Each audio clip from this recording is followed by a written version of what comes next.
Je rappelle également que le footballeur professionnel Youssef Attal de l'OGC Nice a été condamné le 3 janvier à 8 mois de prison avec sursis pour provocation à la haine après avoir partagé une vidéo appelant à un jour noir sur les Juifs. Alors là, on est à un degré encore peut-être supérieur de celui d'Émilie Gomis, mais c'est vrai que...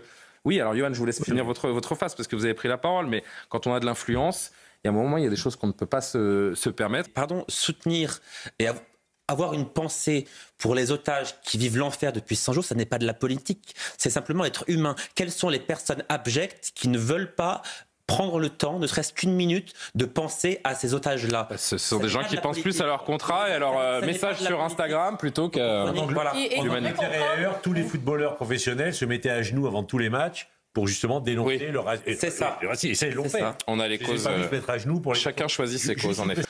Ils ont peur de quoi? De perdre des contrats? Il y a des contrats pour certains, parce qu'économiquement, ils dépendent de sponsors qui ont probablement... On peut perdre un contrat si on va sur un lieu de mémoire comme le camp d'Auschwitz. Ça me désole, ça me consterne, mais je l'entends. Et donc, probablement... Plus de la moitié des sportifs à qui vous avez proposé n'ont pas choisi de venir. J'imagine que, évidemment, vous n'êtes pas homme à dénoncer et à dire publiquement qu'il n'est pas venu, et je ne vous poserai pas la question parce que je sais que vous ne répondrez pas. Non, et puis en plus, je m'en fiche. En fait, moi, ce qui m'intéresse, c'est vraiment ceux qui ont fait le choix militant de la paix.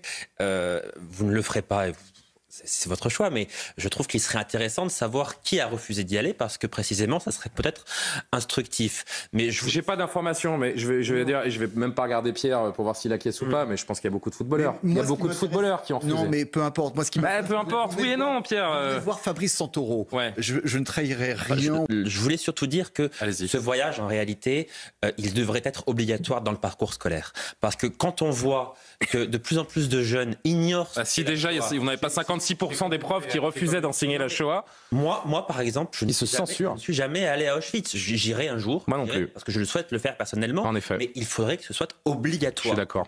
Dans sa scolarité, avant l'âge de 16 ans, on souhaite aller à Auschwitz. Parce que c'est plutôt fait. Je sais que par exemple, la région Île-de-France, mais c'était plus qu'est la Shoah.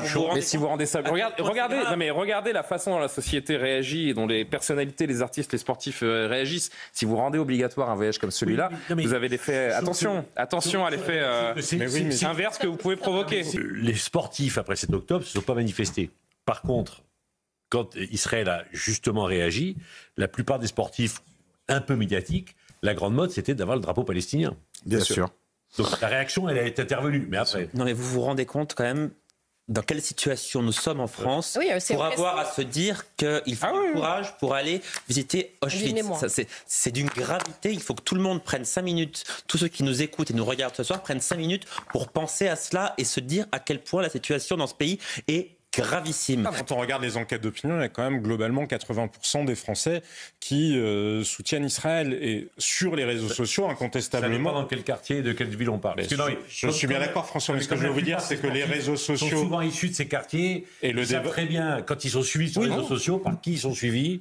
Et en fonction de la position qu'ils c'est malgré tout un miroir déformant. Là, je parlais plus des marques et d'un certain nombre de gens qui ont peur. Mais il y a aussi les agents de joueurs aussi. Oui, c'est un microcosme en fait. Vous vous rendez compte? Il faut être courageux pour aller à Auschwitz visiter un lieu comme celui-là. On est content de constater que 20... Ouais, non mais moi j'en démords pas, je vous dis, moi je suis outré.